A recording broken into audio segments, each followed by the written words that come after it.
আগের পর্বে তোমাদেরকে বললাম শিল্পী ভাস্কর প্রদীপ রুদ্রপালের স্টুডিও থেকে মা চললেন মণ্ডপের পথে। আর এই ভিডিওতে তোমাদেরকে দেখাবো মায়ের শোভাযাত্রা। তো বেশি কথা বাড়াবো না, ভিডিওটা শুরু করবো। তোমরা এখনো অবধি যারা আমাকে চেনো না, আমি কৌশিক, তোমরা দেখছো আনকাট কৌশিক ইউটিউব চ্যানেল। ঘড়িতে প্রায় 11টার কাছাকাছি বাজতে যায়। তো চলো বন্ধুরা, বেশি কথা না বলে ভিডিওটা শুরু করা যায়। তো বন্ধুরা, এদিকে কার্তিক ঠাকুর, মা সরস্বতী, লক্ষ্মী ঠাকুর এবং গণেশ ঠাকুর এবং সামনে রয়েছে মা দুর্গা। এখানে যেমন ট্রলারের মধ্যে তোলা হয়ে গেছে, কিছু মুহূর্ত তোমাদের সাথে শেয়ার করলাম, তোমরা তো আগের পার্টে আমার দেখেছিলেই। আর সামনের দিকে যেমন শ্রীভূমি স্পোর্টিং ক্লাবের মাকে নিয়ে যাওয়ার যে শোভাযাত্রার ঢাকে কাঠি, সেই ঢাকে কাঠি পড়ে গেছে এবং তোমাদের সাথেও সম্পূর্ণটা আমি শেয়ার করব। আর কিছুক্ষণের মধ্যেই শ্রীভূমি স্পোর্টিং ক্লাবের উদ্দেশ্যে মাতৃ প্রতিমা রওনা দেবেন, তো তোমাদেরকেও দেখাবো।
সামনে রয়েছে ঢাক, আর তার ঠিক পিছনেই রয়েছে মায়ের সন্তানরা। যেমন এখানে রয়েছে, মানে এই ট্রলারের মধ্যে রয়েছে গণেশ ঠাকুর, গণেশ ঠাকুরের পরে রয়েছে লক্ষ্মী ঠাকুর এবং ঢাকিরা, দেখতেই পারছো তোমরা, এবং তারপরে রয়েছে মা এবং মায়ের সন্তানরা। তোমাদেরকেও শেয়ার করবো ডিটেলে।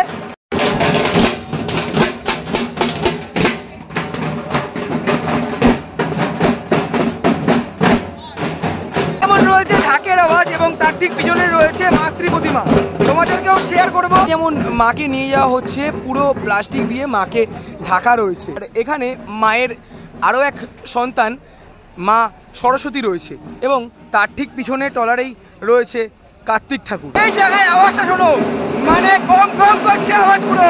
ঘড়িতে এখন প্রায় 12টার কাছাকাছি বাজতে যাচ্ছে। রাস্তার দুধারে যেমন আমরা দেখতে পাচ্ছি অনেক মানুষ চলে এসছে শ্রীভূমির ঠাকুর দেখার জন্য। তার সাথে সাথে আমরাও চলে এসেছি এবং তোমাদের সাথে শেয়ার করব। দেখো, রাস্তার দুধারে অনেক মানুষ চলে এসছে শ্রীভূমির ঠাকুর দেখার জন্য, মানে তোমরা আশা করি বুঝতেই পারছো। ঘড়িতে এখন প্রায় 12টার কাছাকাছি বাজতে যাচ্ছে। আর এই রাস্তা দিয়ে মা এবং মায়ের সন্তানদের আনা হবে। আর যদি তোমাদেরকে বলি, দেখো এই দিকটা চলে যাচ্ছে উল্টোডাঙ্গা ফুটব্রিজ, মানে আমি রয়েছি দক্ষিণদারির ঠিক কাছে, মানে দক্ষিণদারি এদিকে, মানে আমি রয়েছি দক্ষিণদারির ঠিক কাছে। আর এই যে রাস্তা রয়েছে, এই রাস্তা দিয়েই মা এবং মায়ের সন্তানদের এই দিক থেকে ঠিক এই রাস্তা ধরে ওপরের দিকে তোলা হবে এবং এই রাস্তা ধরেই চলে যাবে শ্রীভূমি স্পোর্টিং ক্লাবের দিকে। বেশ দারুণ একটা ব্যাপার কিন্তু হতে চলেছে এবং তোমাদের সাথেও শেয়ার করব। আমি দাঁড়িয়ে রয়েছি ব্রিজের ঠিক ওপরে, আর এই রাস্তা দিয়ে মা এবং মায়ের সন্তানদের আনা হয়, মানে আনা হচ্ছে এবং প্রতি বছরই আনা হয়। আর যেটা দেখতে পাচ্ছি, এই জায়গাটার মধ্যে প্রচণ্ড পরিমাণের ভিড় হয়েছে, সাধারণ মানুষ কিন্তু এখানে দেখছে মা চলে যাচ্ছে মণ্ডপের পথে। আর এখানে যেমন রয়েছে গণেশ ঠাকুর, তার ঠিক পিছনে রয়েছে যেমন ক্রেন এবং তার ঠিক পিছনে রয়েছে মা এবং মায়ের সন্তানরা। তো আস্তে আস্তে করে এই রাস্তা দিয়ে চলে যাবে এবং তোমাদের সাথেও শেয়ার করব। দেখো, অনেক মানুষ চলে এসছে শ্রীভূমির ঠাকুর দেখার জন্য, মানে তোমরা আশা করি বুঝতেই পারছো। এতক্ষণ ধরে এই রাস্তার মধ্যে যেমন মায়ের সন্তান গণেশ ঠাকুর ছিল, আর এখানে ক্রেন বা জেসিপি দিয়ে জিনিসটাকে, মানে পিছনের যে ব্যাক সাইডটা, সেই সাইডটাকে ঘোরানো হলো। তারপর গণেশ ঠাকুর চলে যাচ্ছে ব্রিজে ওঠার উদ্দেশ্যে, তারপরে আস্তে আস্তে করে শ্রীভূমির দিকে চলে যাবে। আর এরপরে রয়েছে মায়ের সন্তান লক্ষ্মী ঠাকুর। এদিকে যেমন তোমাদেরকে দেখালাম গণেশ ঠাকুর চলে যাচ্ছে, আর তার ঠিক পরেই রয়েছে মা লক্ষ্মী ঠাকুর। ছোটো ছোটো মুহূর্তগুলো শেয়ার করা খুবই উচিত। দেখো এখানে যেমন ক্রেন দিয়ে জিনিসটাকে মানে ব্যাক সাইডের যে অংশটা সেই অংশটা ঘোরানো হচ্ছে। তারপর এই যে টেলার রয়েছে এই টেলারে করে লক্ষ্মী ঠাকুরকে আস্তে আস্তে করে নিয়ে যাওয়া হয়। মাঝরাতে এই শোভাযাত্রা দেখতে বেশ দারুণ লাগে। গণেশ ঠাকুর আস্তে আস্তে করে চলে আসছে। আমি দাঁড়িয়ে রয়েছি মাঝ রাস্তার ঠিক সামনে। দেখো আমার দু ধারে যেমন ঢাকের আওয়াজ পুরো গম গম করছে। এই মুহূর্তটা দেখতে বেশ দারুণ লাগছে। ঘড়িতে এখন প্রায় 12:30টার কাছাকাছি। সামনে যেমন ঢাক বাজছে, পিছনে তেমন মায়ের সন্তান এবং মা এগিয়ে চলছেন মণ্ডপের উদ্দেশ্যে। এই মুহূর্তগুলো দেখতে বেশ দারুণ লাগে। পিছনে রয়েছে ঢাকের আওয়াজ, সামনের দিকে আমি আস্তে আস্তে করে এগিয়ে যাচ্ছি। এদিকে যেমন রয়েছে দেবীতলা ঘাট, আর এদিকে যেমন বাস দিয়ে পুরো ব্যারিকেড মতন করা হয়েছে, মানে মা আসছে। আর এখানে স্পন্সরশিপের যে গেট সেই গেটগুলো তৈরি করা রয়েছে। আগের দিন যখন এসেছিলাম তখন দেখেছিলাম লাইটিংয়ের গেট, আর এখন তোমাদেরকে দেখাবো কতটা কিভাবে কি প্রস্তুতি করা হয়েছে। বেশ দারুণ লাগছে। ঘড়ির কাঁটায় প্রায় 1টার কাছাকাছি বাজতে যাচ্ছে। বিগত বেশ কিছু বছর শ্রীভূমির প্যান্ডেল প্রস্তুতি আমি প্রচুর পরিমাণে শেয়ার করেছিলাম, এবছর যেমন শেয়ার করা হয়নি। আর আমরা দেখতে পাচ্ছি এই রয়েছে প্রথম লাইটিংয়ের গেট। আগের বছর যেমন দাদারা কাজ করছিলেন, এই বছর যেমন সেরকমটা কিছু নয়, অনেকটাই পরিমাণের কাজ কিন্তু হয়ে গেছে। আর এই রাস্তা ধরে আমরা সামনের দিকে এগিয়ে চলে যাব। সামনে যেমন আমরা দেখতে পাচ্ছি লাইটিংয়ের গেটে লাইটিংও লাগানো অনেকটা অংশেই করা হয়ে গেছে। আর পিছনে ঢাকের আওয়াজ, সামনের দিকে আমরা হেঁটে চলছি আস্তে আস্তে করে এবং তোমাদের সাথে শেয়ার করব। তোমাদের যেটা বললাম লাইটিংয়ের গেট দেখতে দেখতে আমরা প্রায় গোলাঘাটা পেরিয়ে আস্তে আস্তে করে চলে যাচ্ছি শ্রীভূমি বাস স্টপের দিকে। আর এখানে যেটা দেখতে পাচ্ছি লাইটিংয়ের গেটে লাইটিং লাগানোর কাজ যেটা একটা অংশে করা হয়ে গেছে। আর লাইটিংয়ের গেটে লাইট লাগানোর কাজ এই যে প্রথম দিকে করা হয়েছে, এবং মানে এই যে লাইটিংয়ের গেট রয়েছে এই লাইটিংয়ের গেট থেকে পরপর করে অনেক লাইটিংই মানে থাকবে, সেটাও তোমাদের সাথে শেয়ার করবো। প্রথম লাইটিংয়ের গেট পেরিয়ে আমরা আস্তে আস্তে চলে যাচ্ছি সামনের দিকে। আর এই যে ফাইবারের স্ট্রাকচারগুলো রয়েছে এই স্ট্রাকচারগুলো এখানে রাখা ছিল। আর এখন যেটা দেখতে পাচ্ছি ফাইবারের স্ট্রাকচারের যে কাজ মানে গেটের অংশে অনেকটাই পরিমাণে করা হয়ে গেছে। লাইটিংয়ের গেটের পরের গেটে ফাইবারের যে স্ট্রাকচার দিয়ে গেট তৈরি করা রয়েছে যেটা তোমাদেরকে দেখাতেই পারছি, বেশ দারুণ লাগছে দেখতে। ঢাকের আওয়াজ এবং লাইটিংয়ের গেট তার সাথে মাকে নিয়ে আমরা চলে আসলাম শ্রীভূমি স্পোর্টিং ক্লাবের যে গেট রয়েছে তার ঠিক সামনে।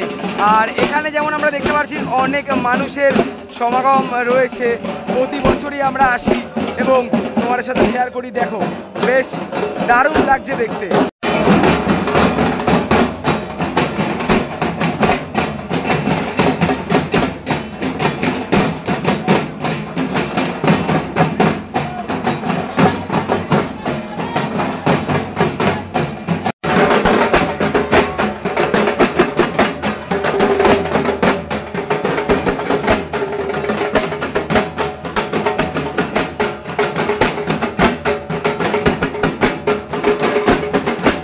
এই রয়েছে শ্রীভূমির মেন গেট থেকে আমরা ভেতর দিকে প্রবেশ করলাম এবং অনেক ঘাটিরাও চলে এসেছে যেটা তোমাদেরকে দেখাতেই পারছি।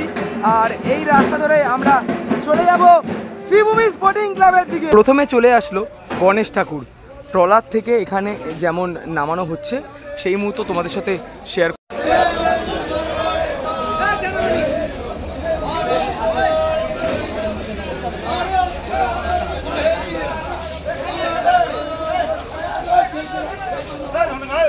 প্রথমে মায়ের সন্তান গণেশ ঠাকুরকে আনা হচ্ছে শঙ্খধ্বনির মাধ্যমে। দেখো সেই মুহূর্ত তোমাদের সাথে শেয়ার করছি। প্রথমে মায়ের সন্তান গণেশ ঠাকুরকে মণ্ডপে প্রবেশ করানো হচ্ছে।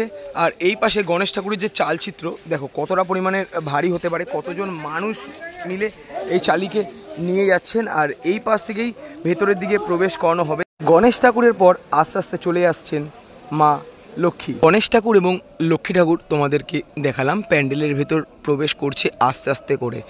আর আমি এখন দাঁড়িয়ে রয়েছি শ্রীভূমি স্পোর্টিং ক্লাবের এবছরের নিবেদন আমেরিকার নিউ জার্সি স্বামীনারায়ণ টেম্পেলের ঠিক সামনে। আর লাইটিং ভিউ দেখতে বেশ দারুণ লাগছে। প্রথমে মায়ের সন্তান গণেশ ঠাকুরকে প্রবেশ করানো হলো, তারপরে তার ঠিক পাশেই রয়েছে মা লক্ষ্মীকেও ধীরে ধীরে প্রবেশ করানো হচ্ছে। প্রথমে মায়ের সন্তান গণেশ ঠাকুর এবং লক্ষ্মী ঠাকুরকে আনা হয়েছে এবং তার ঠিক ওপরে তাদের চালি রয়েছে।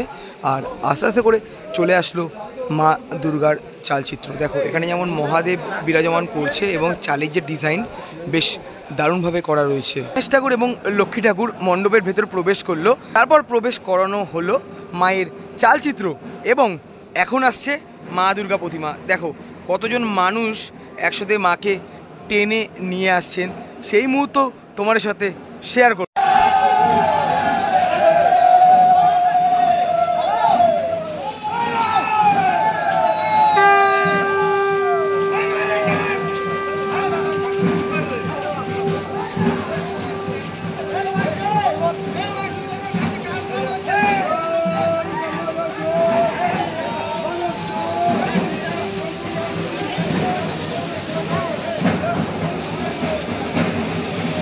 দীপরুদ্রপালের স্টুডিও থেকে শ্রীভূমি স্পোর্টিং ক্লাবে মা দুর্গা প্রতিমাকে প্রবেশ করানো হয়েছে। এখানে যেমন গণেশ ঠাকুর রয়েছে, মা লক্ষ্মী, মাঝামাঝি বরাবর রয়েছে মা, এবং এ পাশে যেমন রয়েছে কার্তিক ঠাকুর এবং মা সরস্বতী। দেখো সমস্ত ঠাকুর এখানে প্রবেশ করা হয়ে গেছে আর বেশ দারুণভাবে সাদা কালারের মধ্যে বেশ দারুণ লাগছে দেখতে। প্রথম পর্বে তোমাদের দেখিয়েছি শিল্পী স্টুডিও দিয়ে মাকে গাড়িতে তোলার মুহূর্ত, আর এই পর্বে তোমাদেরকে দেখালাম গাড়িতে তোলার মুহূর্ত থেকে মাকে মণ্ডপে প্রবেশ করানোর মুহূর্ত। ভিডিওটা আমি আর বেশি বড় করলাম না, ভালো লাগলে অবশ্যই লাইক, কমেন্ট, শেয়ার এবং সাবস্ক্রাইব করে আমার পাশে থেকেও। দেখা হচ্ছে এরকমই কোনো ভালো ভিডিওর সাথে।